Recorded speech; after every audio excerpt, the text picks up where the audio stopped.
dawn of your final day. That's not supposed to be there. We don't want to know that. Or do we? That was a countdown, aka a reverse progress bar. Seems a bit grim to count down your remaining lifespan, but I say it should be liberating. Let me try to convince you. I love time and our representations of time. Timers and clocks. It's a human construct. Humans have kept time since 3500 BCE, when the Egyptians set up obelisks that cast shadows, which eventually evolved into sundials. These shadows helped us capture the passage of time. The Greeks refined them. The Romans put one in every public square. Long before we had anything that tick-tocked, we had sticks and shadows. The digital era brought us progress bars to help us feel less uneasy with the amount of waiting computers expected from us. For example, downloads, file transfers, or installations.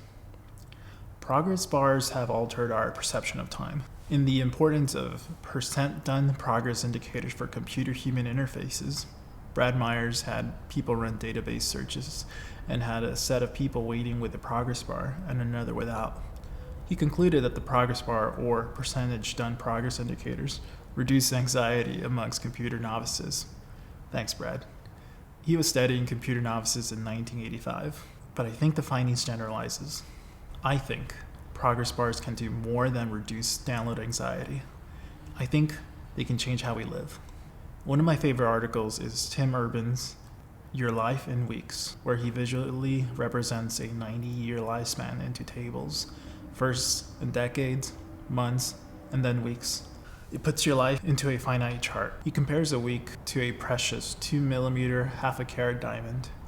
And if you collected every 4,680 weeks diamonds in 90 years, you'd only get a tablespoon of them. Tim says you can only do two things with this week's diamonds. Yes, this one right now.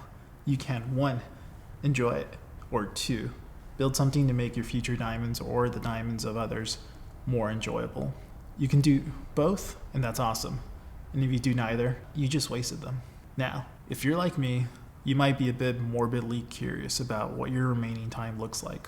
I made a free app to visualize this easily, deathclock.me. I know, real descriptive, Gil. I have a link in the description.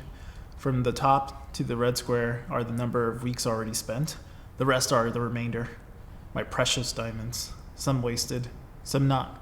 Okay, that was heavy, huh? You're thinking, how the heck is this supposed to be liberating? Here's the thing about progress bars.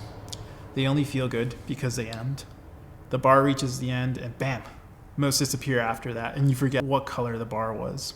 This real day-to-day life grid doesn't work like that. You don't catch up. The inbox refills the next day, the cat needs food the next day, the neighbor needs to hear your bad music in the morning the next day.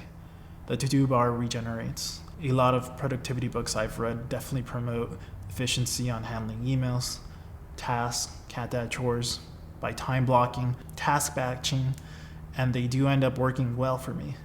But it's easy to slip into that efficiency trap that Oliver Burkeman points out in his book, 4,000 Weeks, Time Management for Mortals. He argues that being good at answering emails only means you'll get more emails and will never win the battle for inbox zero. I experienced this myself when I was a software engineering manager. I became good at unblocking people at meetings, quick decisions, and next steps, that my reward became more meetings.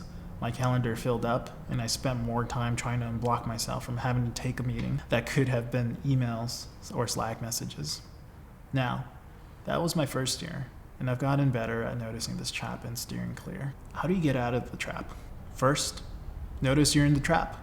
Are you now allowing yourself to do something important because you're habit stacking and this habit has to be done before the other one can be considered?